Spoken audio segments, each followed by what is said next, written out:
And good morning, good evening, good afternoon, wherever you are. Welcome to Dreamy Dreamland with your Sensei Al Bob. That's me. And I'm your guide here to tell you a story. And today we want to know how you feeling. What do you think's going on? It's, is it just same as it ever was, or is it something different? Or what can you understand about your paycheck? How's your body feeling? Uh, any of the above? Oh,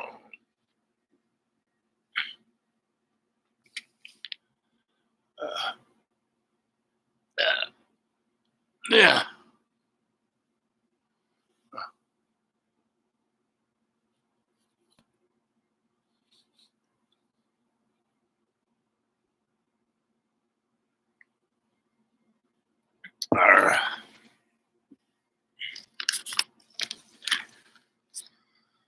I'm in a place where I have total access to the media, right? So I'm looking at it on all these devices, and I'm getting device overload.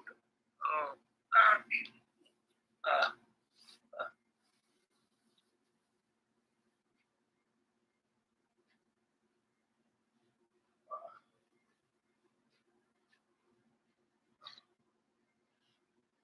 and I'm walking on concrete.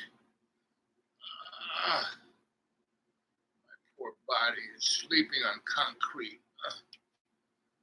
I'm like flipping around, like, oh.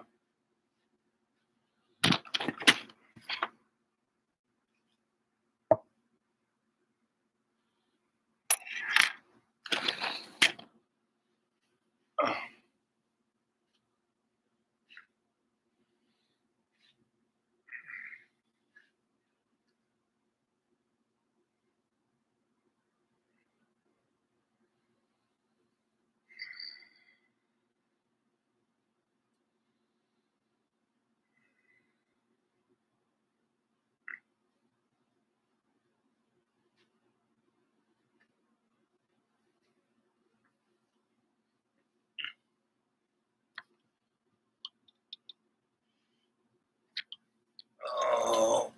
Oh. Uh,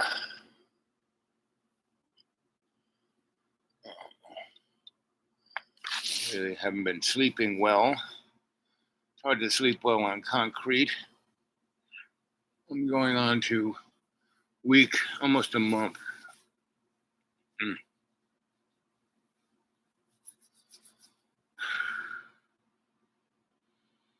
So pray for your sensei Al Bob that his body will feel better, that his heart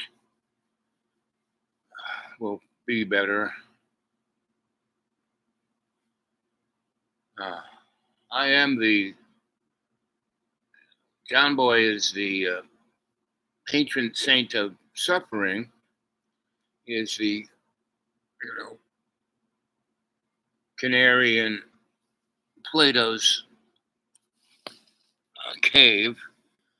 I myself, I don't know what metaphor I represent, but I definitely feel like I'm jumping out of my skin. So,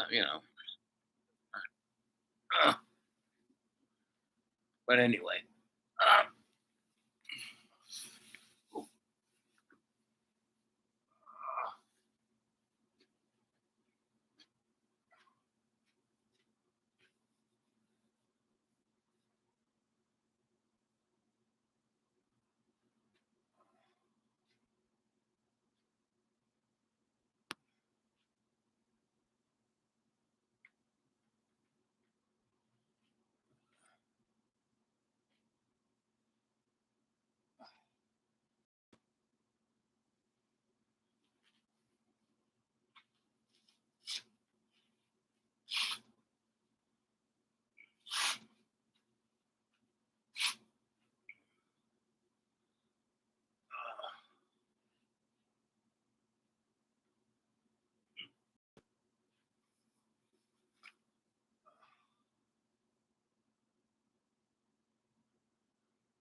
Zebra boy. Oh.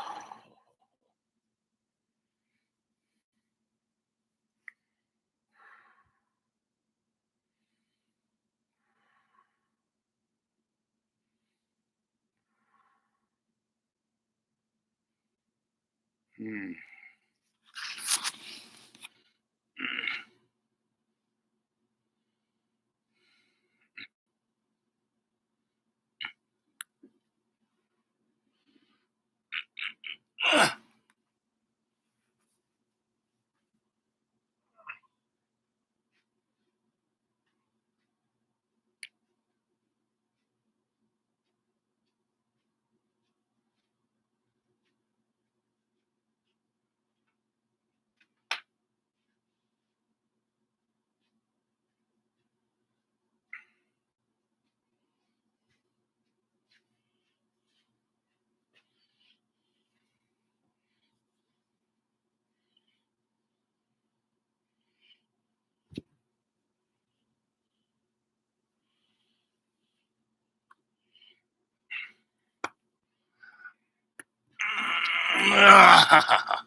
So it's what time is it?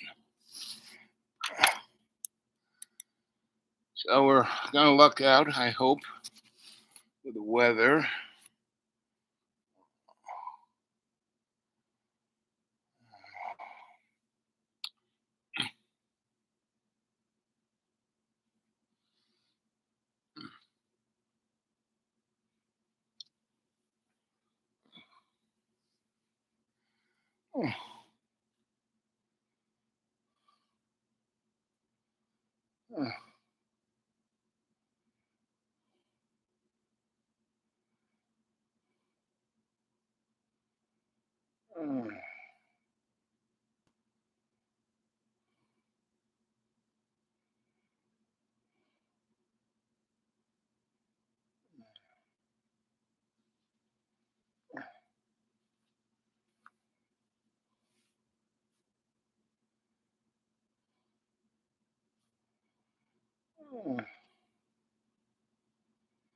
What is up and where is down?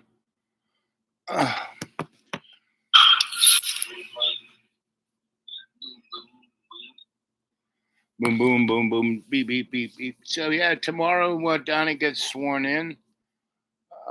It's going to be an interesting situation. Um, Pretty obvious that Donnie was put there to. I mean, the last time he was put there, he was put there as he's a placeholder, right, to hold things. So it was pretty obvious that something was going to happen. So what we get? We got the pandemic that totally, screwed the planet. Broke every kind of norm that there was. Without the COVID, I don't think we would have had the war in Ukraine or the thing in Gaza or the thing in Sierra Leone or any of the above. Our economic systems, which are based on greed and stupidity and have been for the last, 16,000 years, we're coming up to a interesting time where we can break from that, right? Where there's enough for everybody, right? And we can do that. Will we do that? I don't know. If you were going to, bet on it, I would say no. Humanity has not really gone through any learning curve, hasn't learned from anything. All the wars, all the suffering, all the stuff that's going on now, no one's learned. I mean, what are they talking about, right? If you can't empathize, if you can't feel the suffering of the other guy, you got a problem. And that's what we got. We got that problem. It's about 9 o'clock. What time is it really? Is it 9 o'clock yet? Almost 8:42 here, Eastern time. You guys in Europe, I'm sure you're woken up enough, 5 hours ahead of us, so you're like 1 or 2 in the afternoon. Don't know what you're doing. Hmm. The show's been running for 12 minutes and 12 seconds. Hmm.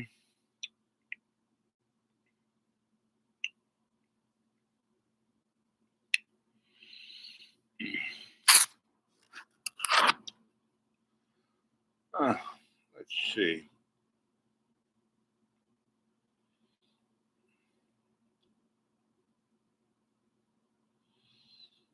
Hmm. When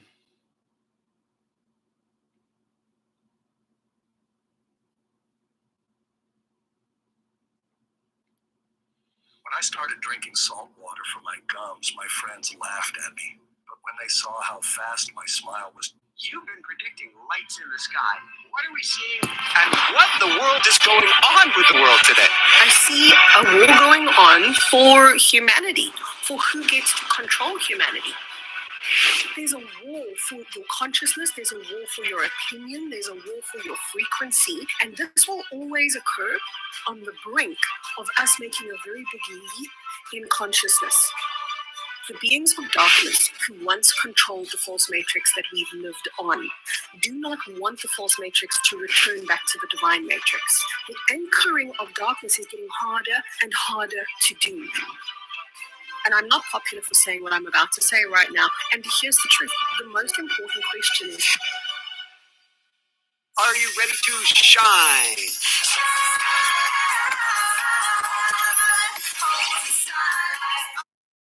Meaning, are you ready to be your better self? Are you ready to, in every day and every way, take your piece of the world and make it stronger by being a griot of love's co-creation? Right? So, my whole life, I've had opportunities to be rich, and I have been lived a materialist. Um, Even when I lived in abandoned buildings, I was living like a millionaire. I mean, even my life now, I live like a millionaire on $400 a month. So it's not how much money you have.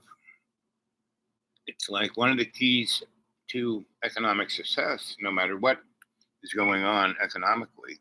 I mean, it's pretty obviously we're being readied to be pushed into a new economic system, right? And it's more, what is fascism? Fascism. Let's go to Google. Let's go to Google. I love doing this. Let's see. What is fascism? According to Wikipedia, fascism is a far-right, authoritarian, and ultranationalist political ideology and movement, characterized by a dictatorial leader, centralized autocracy, militarism, forcible suppression of opposition. Doesn't that sound like the world today? Even in America. You know? So, are you ready for that? That's where they are trying to push us, and it'll be that fascism will be basically Star Trek. The Federation, right? Everyone will get their nice little box. They'll wear a nice little uniform. They'll have the replicator that can get their Earl Grey hot, and you know, and that'll be a real cheap version of the materialism that we have today.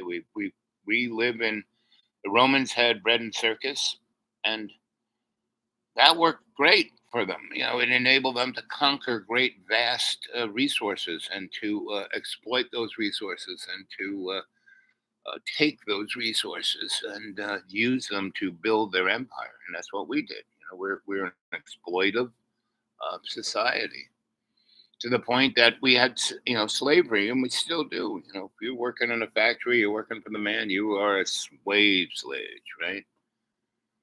And it's not good or bad or whatever it is. It's what it is. It's what you can move forward, learn from.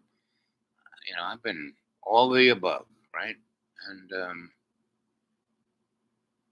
and the more you realize what's going on, the less scared you get, right? I mean, you're in a body, of course you're gonna like my body. It's like, I don't want it to feel this way right now. So Lord, help me out here. I I don't know what to do with this. if you can please take control of the situation like you always do. And now, when I speak to the Lord, I don't see him as, yes, I anthropomorphize him, right? Because I've been brought up that way. But who knows what God is? God is not an individual, right? When the burning bush came to Moses and said, "Hey, Moses, go get the Hebrews. They've been in Egypt long enough. It's time for them to go and have an experience that they can express their love for love's co-creation." And so Moses said, "Well, that's nice, but you want me to go represent you? What should I call you?" And the burning bush, Elohim, he did not say, "Oh, I am who I am." No, only Popeye says that. He said, "I am a work in progress, and you," meaning us, the human beings, we are God's mirror. God can only understand what it's going through because it's going through the weird shit too, right? If you didn't realize that, you're not really reading the book. So when you die, it's, what is it? A dirt nap? You die, you're gone. I've been around a lot of, being an EMT in the ambulance, rushing the guy who just went through tremendous trauma to the trauma center to save their life, right?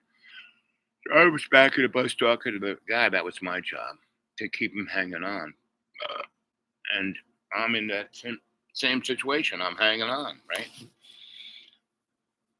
And I experienced these people, most of them we got there. Like 90% of the people, we saved their lives. And maybe 98%, maybe 2% died, 2 to 10% died. Because once we got them there, I didn't know really what happened to them.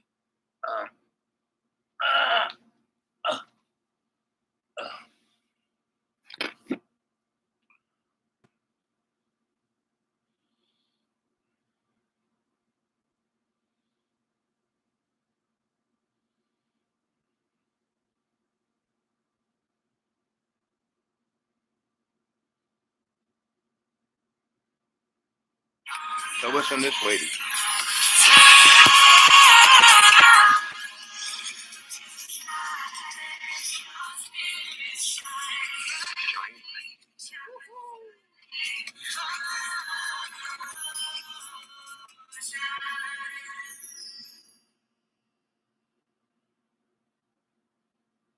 Hi, everyone. Welcome back. I'm Michael Sandler, your host on Inspire Nation. If you've ever wondered why there are lights in the sky right now and what it means for the future of humanity, then do we have the Carrie K Show for you. Today, I'll be talking with Carrie K, world-renowned spiritual teacher and psychic, about the lights in the sky, a great cosmic flash, humanity's ascendance, and whether we'll all make it through. So welcome to the show, Carrie. Are you ready to shine? Shine, baby, shine. I'm always ready. Michael, thank you so much for having me on your show. I'm so thrilled to be here. And you are shining and you are glowing. And there's so much I want to talk with you about based on your history, based on your experiences, based on the way you grew up, and the predictions that are coming true of what's going on now. So before we dive right into things, you've been predicting lights in the sky. I've heard your predictions in advance. What are we seeing and what in the world is going on with the world today? Yeah, you're seeing what I predicted, and when I released my video, what was it, 2 months ago? Something like that. I don't know anymore. I released it knowing that this was going to come. I didn't know what it was going to look like. In other words, I couldn't have said to you, it's going to be drones. But what I did say in my video was, we're going to see lights in the sky, and not all of it comes from another world. We want to believe that, and we've got to really hold discernment right now, because there's a war for your consciousness, there's a war for your opinion, there's a war for your frequency, and all of the external world is set up to direct your focus away from your alignment, away from your higher truth. So all of those lights in the sky are exactly that. It's an opportunity to redirect you away from you and into a false narrative. And I know that that disappoints a lot of people, because there are people that are going to say, but Carrie, I've seen a real UFO. So have I. I've had amazing and have amazing ongoing interactions with galactic beings. But not everything that we see in the sky comes from another world. And we've got to really have our feet on the ground right now. We've got to think about this. Those lights in the sky, why are they so public? Why is it everywhere that you look, on every news channel, on social media, in every conversation?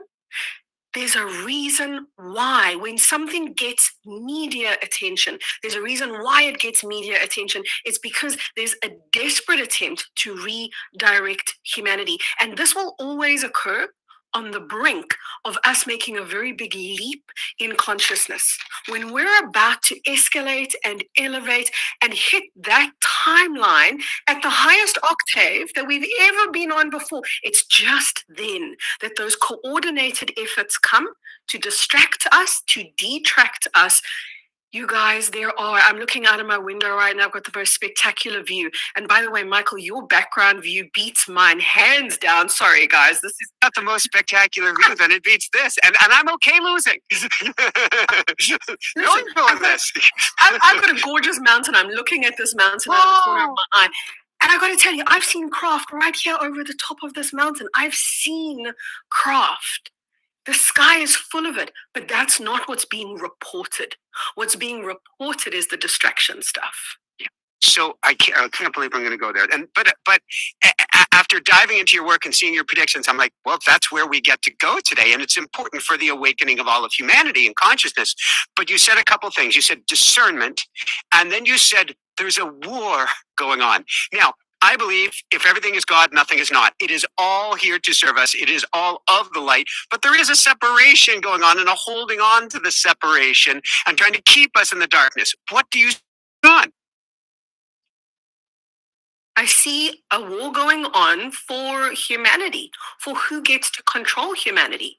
Is it going to be that humanity has control over themselves, which is actually a better way of saying that is, will we have authority and autonomy and sovereignty over our own reality, or will we be creating a false narrative, a false matrix that we've been creating for time immemorial on this planet? We've been operated by an external system that has been trying to control humanity. And Michael, whenever I talk to people about this, they say, oh, Carrie, you know what? Oh, you're a fearmonger because you talk about the dark, you talk about, and just like you said, and Michael, I agree with you 100%. Everything is of God. But creation is a game that we came here to play. And the game that we're playing in creation, I don't mean to dismiss when I say game. I don't mean it's like it's a childish game. What I mean is we're playing at something here. And in order the best for game in town. Well, it's not really a game. It's an exercise, what we're going through. And what is that exercise? Oh, humble slam. Is that an old clip of you? No, this is me right here, right now. I was just playing some stuff off the YouTube, while I'm walking around. Some kind of I didn't sleep well last night, and I haven't really slept that well this whole month. I'm sleeping on concrete, which is tough because the weather has not enabled me to stay in the deep green. Normally, back in the day, I would, the deep green is great, 340 days of the year. 40 to 60 days, it's a little distracting. Weather, cold, snow, ice. And the roads, we had the event, destroyed our county roads. So what used to take me 30 minutes to 40 minutes to get someplace now takes an hour or two. Right? So, and my little car doesn't like to drive on the crappy roads. So it's all the above. So it's not a big deal, It's an exercise, I'm being put in a position that's not comfortable, not like what I set up the deep green to be comfortable, not convenient, but comfortable. And now this ain't comfortable. But I deal with a lot more people, right? can't hear you. Let's see. How about now? Can you hear me now?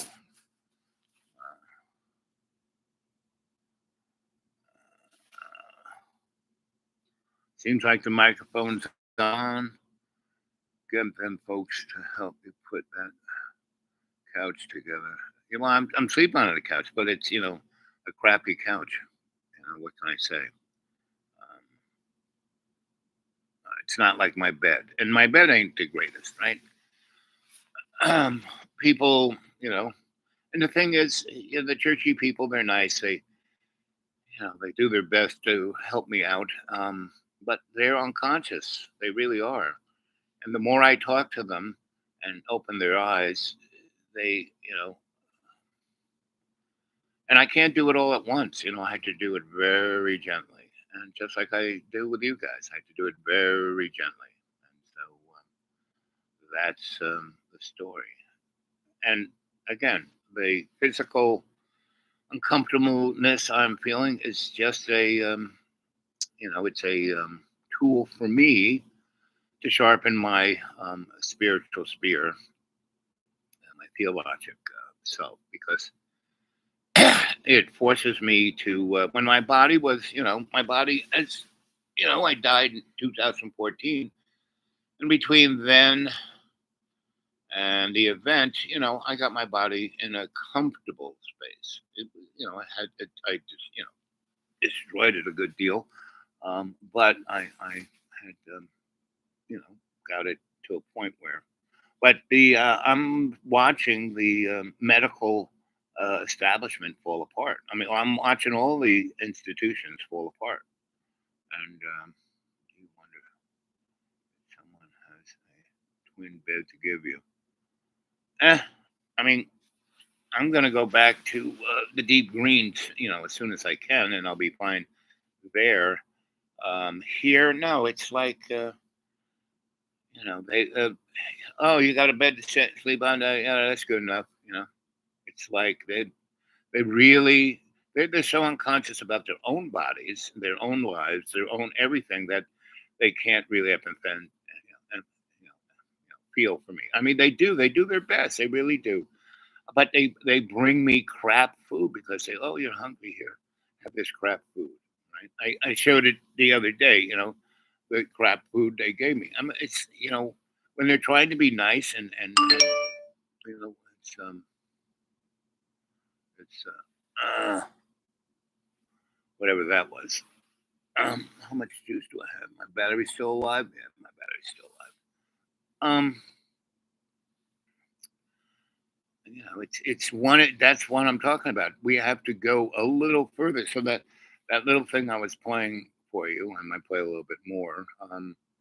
It's let's see. So that girl is like, she's all about, the war between the white hats and the black hats, and the spiritual this and the good thing for that. And that thing I was playing is very Christian, very, very, very, very Christian, right? So let's play this guy. So is metformin actually the fastest way for dropping blood sugar? No. Nope. It's about Bill Gates or Elon. Remember the Civil War is the expropriation without compensation of the single most important wealth of the South in this country, the slave. The slave was emancipated and thereby the white master impoverished. A very stark disregard for the sanctity of private property.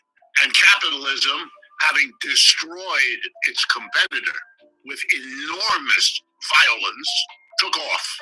Starting in 1870, the United States capitalism had a century of economic growth. The most amazing thing is, if you look at the statistics, crude as they are, especially in the early years, the United States grew uninterruptedly for that century, roughly 1870s to the 1970s. Every decade, real wages of workers were higher than the decade before, even across the Great Depression. Profits grew even faster. So you had this bizarre situation, quite rare in the world, of a capitalism that was able to give rising profits to its capitalists and rising wages to the mass of its workers, with, of course, the exception of those workers with the bad luck to not have been born white. Very important that they sink in. Why? Because if you do something like this, if you have a century of economic growth under an economic system like capitalism, it isn't so surprising that you think of the United States as exceptional. Because in that regard, it was. If you're religious, perhaps you think God likes Americans better than he or she likes other people. If you're not religious, you will attribute it to who knows what. Entrepreneurship, my professors used to like to say, whatever in the world that's supposed to be. But it was exceptional. And Americans, whatever their other orientations, took on the notion that we live in an exceptional place, and they then really ran with that ball and began to imagine that this exceptionality was somehow inherent, and so it would last forever. It was upward and onward, the American economy, and it would carry our culture around the world to become the world's culture. Our political system would be the model. Our military would push away those backward people who wanted to resist. It became, and I use this word carefully, crazy. And of course, when the signs began to emerge that this empire, the United States empire, after 100-year rise up, was beginning to show the signs of decline, of peaking, of breaking, it's not surprising that That's how bad my eyes are, buddy. I have to wear glasses and have you put it in capitals. But yeah, if it's too much trouble for you, it's no big deal. So that guy, whatever his name is, he's pretty well-known economist, but he leans into the socialist camp, right? Or communist camp, really. And though none of those economic mechanisms really work. They may work for a little bit, like China used communism, socialism, and capitalism, made their own little, and that's kind of what fascism is. And that's kind of when Xi became president of China, that's kind of where they were. Everyone's got a little chip in their head and facial recognition and blah, blah, blah, blah, blah. But nobody's really too happy in China. I mean, there were that exceptionalism idea was there for about 30 years, where if you work really hard, you could become a millionaire, and they did. And there were a bunch of them there, and there were guys who were billionaires. But then Xi became president, and he basically put all the billionaires in jail, right? Which is kind of what's going to happen to all of the billionaire bros. That is going to, and like I said, we're going to have a fascist state here. It's going to be based on Star Trek, and we're going to have wars and never-ending wars out in space, right? Because it's a prime mechanism to control the narrative of the illusion, and also, go steal stuff. So there are these insects, on this Larry Prime planet, and they got a lot of really good minerals, and let's go get those. And they're really all those insects, they're ugly, and they're very aggressive, and it's like a kick over the bee's nest, and they come after you. So the only thing that works is, do you like Max Kaiser? I don't know who Max Kaiser is. Like Max Headroom. There was a guy from Australia, Max. Is that Max Kaiser? Is he that guy? He was pretty. I mean, all those guys, basically, everybody. I like everybody, and if they're trying to figure it out, I like it, right? But to figure that one or another motif is the thing that's going to save the day, no. The only real thing that can save the day is love's co-creation, right? And religion is just another scam, and you have to have a personal relationship with love's co-creation, not through some church or liturgy. Now, liturgy is great. I read it all the time. I read the Bible. I read all the books. And it's great. But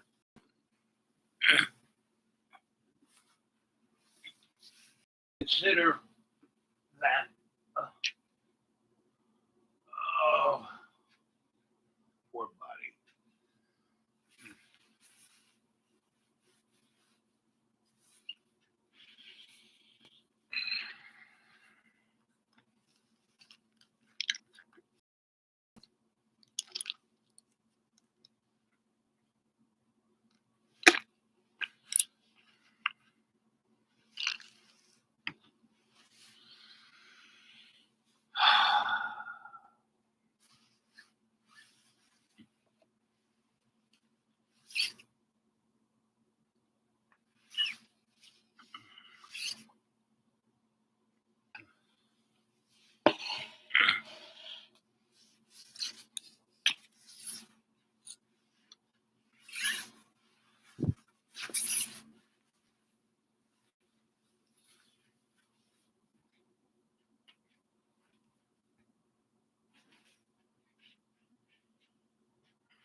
Ah,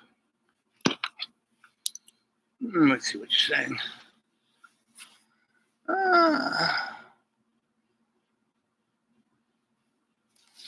So it's Max Kaiser, the guy from Australia who had to leave Australia and go to Mexico, and he's been on the run ever since. And he's kind of in a Substack thing. He left YouTube, meaning YouTube is a very interesting thing because it is that mirror that the burning bush was talking about, right? It is that reflection of all of us, right? And God too. And again, God is not a liturgy, and liturgy is fine to read, to be a tuning fork, and that is.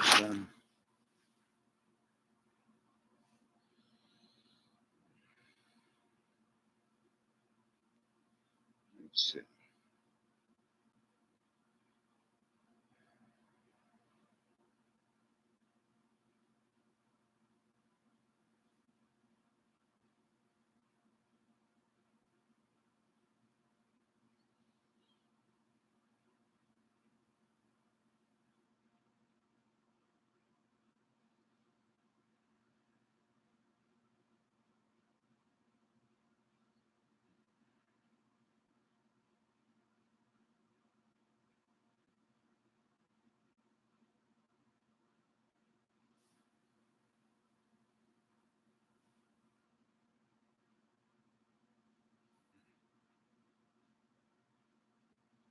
So all these wars that are going on, I'm looking at all the stuff I've looked at, and I'm looking for my meditative singing bowl music.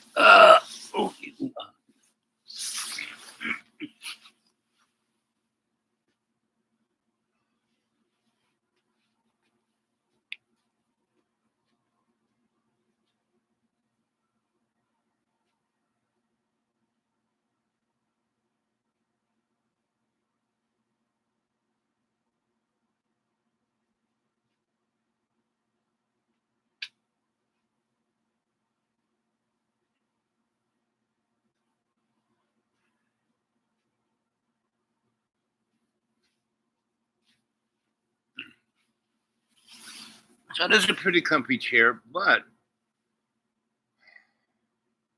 being in a comfy chair makes me feel those things that aren't right in my body more particular. You know? That's the beauty of that kind of being you know, uncomfortable.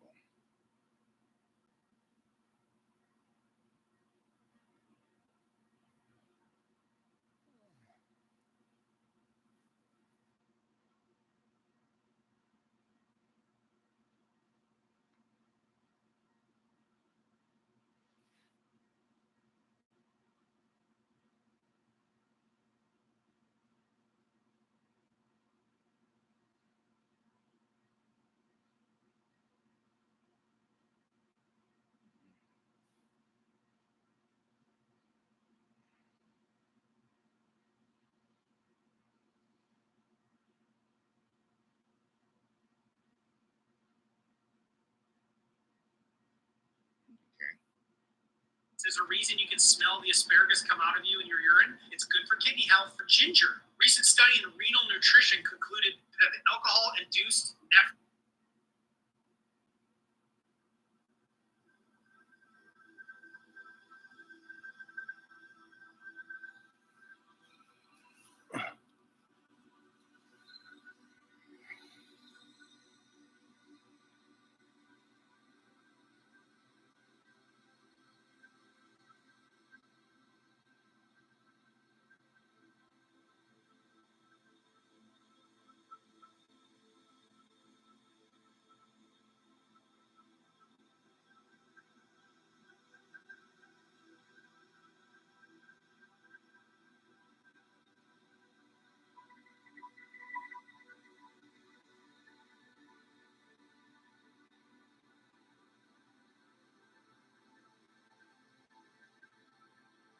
Have you ever wondered if there is a deeper way to connect with God? Something beyond prayer or meditation? A direct channel to the divine? For centuries, mystics, scientists, and spiritual seekers have pondered this question. What if there's an actual metaphysical frequency, a vibrational energy, that bridges the gap between the human and the divine? This isn't just the stuff of ancient spiritual texts or esoteric wisdom. Today, even quantum physics hints at the possibility of such a connection. The idea that all of existence vibrates with energy, and that these vibrations might hold the key to unlocking divine communication, is a theory that blends science, spirituality, and quantum mysticism. In this video, we're going to explore an extraordinary claim: the discovery of a specific frequency that could connect you directly to God. This isn't just an abstract concept. It's grounded in both ancient wisdom and modern scientific breakthroughs. By the end of this journey, you'll not only understand the science and mysticism behind this idea, but you'll also learn practical ways to align yourself with this frequency. So, let's begin this exploration into the vibrational energy of the universe and our profound connection to everything in the universe vibrates, from the tiny resonating at specific frequencies. This isn't just a poetic idea. It's a scientific fact. Frequencies, in simple terms, are the rates at which something vibrates or oscillates. Imagine a guitar string being plucked. The vibration creates a sound wave, and that wave has a specific frequency. But these waves aren't just limited to sound. Light, heat, even the cells in your body, all are vibrating, all emitting their own unique frequencies. Scientists have shown that these vibrations aren't random. In fact, could a Cybertruck, like the one that you see right behind me, pay you $30,000? Awakening the Observer Within, a step-by-step guide to mastering true self-observation through real-life examples. You've probably heard about the myriad methods and benefits of self-observation, often called inner contemplation. But let's be honest, when life throws us a curveball, many of us struggle to put these practices into action. So today, let's move beyond theory and step into the realm of practical application. Together, we'll explore how to truly harness the power of awareness in real situations. By the end of this, you'll know how to dissolve negative emotions and break free from the automatic responses hardwired into your brain. Before we dive in, here's a quick reminder. If you haven't already subscribed to our channel, please click the subscribe button and ring the notification bell to stay updated with all our latest content. Your support truly means a lot. Let's dive into today's topic. The key to inner observation, a crucial reminder. First, let me emphasize a foundational truth.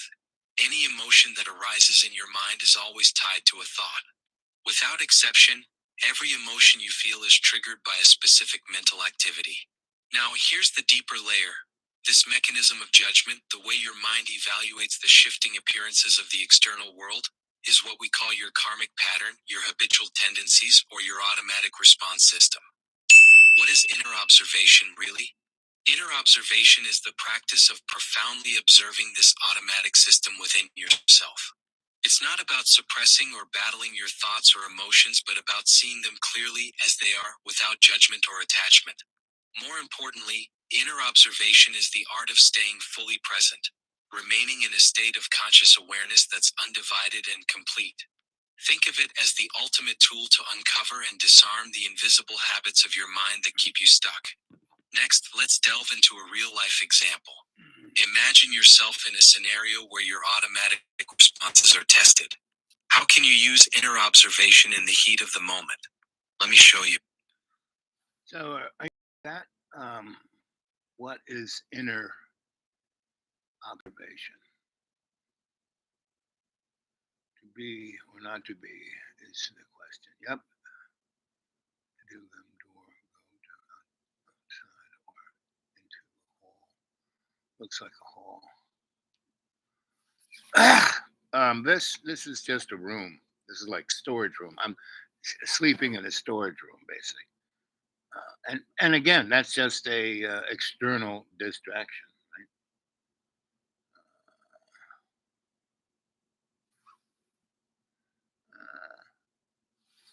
So you heard the guy talk on about your inner distraction, right? So what is that?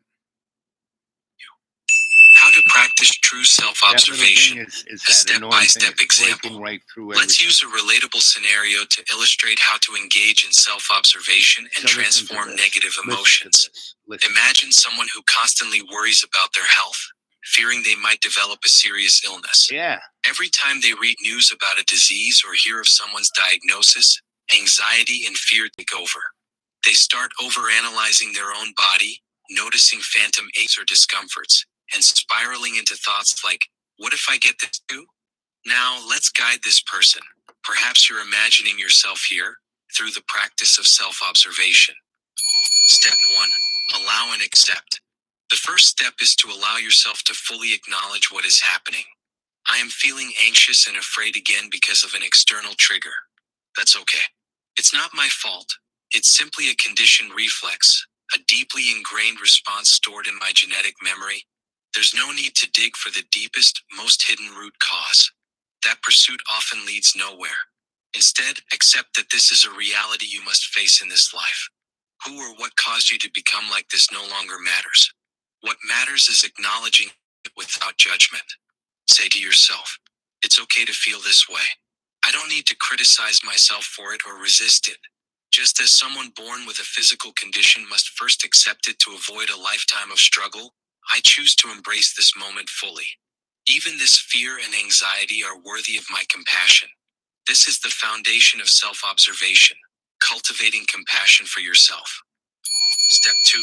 See and name the emotion. Once you've shifted your perspective to one of acceptance, move to the next step. Recognize and name the emotion you're experiencing. What does this mean? It's as simple as identifying your current feeling and giving it a name. Anxiety, fear, frustration, sadness, anger, jealousy, loneliness. Your emotions are unlikely to fall outside this range. Correctly identifying the emotion troubling you is crucial because this act of naming creates the first separation between you and the emotion. In this case, you'd acknowledge, I feel fear. I feel anxiety. I see you, fear. I see you, anxiety. I allow you to exist. By doing so, you've successfully completed the first 2 steps of self-observation, seeing and accepting. Important note, avoid overthinking. During this process, it's vital not to engage in analysis or judgment. Don't try to figure out why you feel this way, whether you're overreacting or how to fix it. These thoughts pull you out of the present moment and deepen your entanglement with the emotion. Instead, rely entirely on your awareness. Let your consciousness, the part of you beyond your thinking mind, guide you. Step 3. Discover the thought behind the emotion. Now move to the next step. Observe the thoughts that fuel your emotions. This requires one key trait: complete honesty with yourself. This honesty isn't for others, it's for you. Look at your thoughts without filters, without labeling them as good or bad, right or wrong. For example, in this scenario, the person might recognize, I'm thinking, what if I get sick like that? I'm imagining a future where I'm helpless and afraid. I'm believing that every ache or pain could mean something catastrophic. These are just thoughts, no more, no less. They aren't inherently true. So what do you think of all that? Do you find any identification with that? Do you see yourself doing any of that? These things on YouTube are very good, right? But you have to be present when you're hearing them. Otherwise, they're just the same distraction they're talking about. And that's why breath is kind of brings you back there. Mumbles. Okay. But he should. You can see can't find without. Yes, I can, but sometimes I don't have my glasses, And it is a lot easier to see it when you put it in the big. But you do whatever you want. I don't care. Quartz vibration. Yeah, I've had that mole forever. I had to check that. And again, the bottom line is I'm going to go whenever it's time for me to go, right? I've died 7 times already, so I know what death is. I've been around death a lot in my life. I've seen it, been there with my mother when she died, and she died 3 times, like within a couple of days.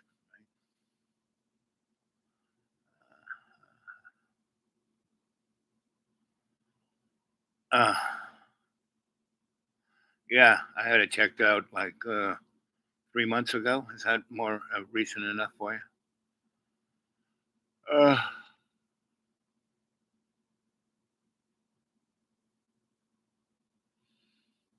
So, what do you think happens when you die? Have you had any experience with death? Have you been with anyone who has died? Have you worked in palliative care?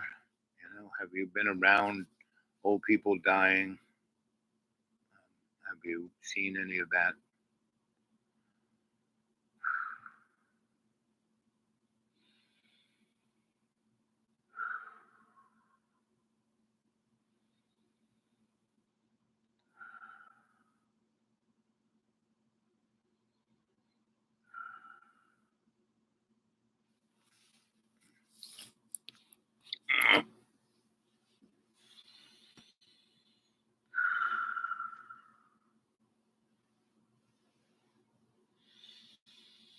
So, the best thing you guys could do if you are concerned about me is to pray in a positive sense for my well being, right? You can see that I'm kind of get up, I get down, I get up, I get down because, I basically have pain in all my joints. And I've had pain in all my joints for the last 20 years, right? But because I'm sleeping on concrete, I sleep in this, this bed here, right? This couch, right? But it's not the most comfortable. It's a cheap, the mattress is that thin, but it's better than sleeping on the concrete on a piece of cardboard that I did for 3 weeks, right? So that's, something they did get me, and it's the best they could do, right?